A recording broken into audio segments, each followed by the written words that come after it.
Picadillo de res, amiga. Cuando lleves prisa, esta comida te va a salvar. Es súper rápida.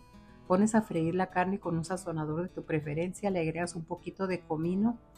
Para la verdura fresca le pones ejotes, champiñones y las dejas un ratito. Después una hojita de laurel.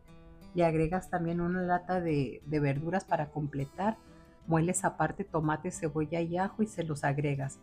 Le pones el caldito de los chiles jalapeños un poquito y los dejas que se cocine y así de fácil.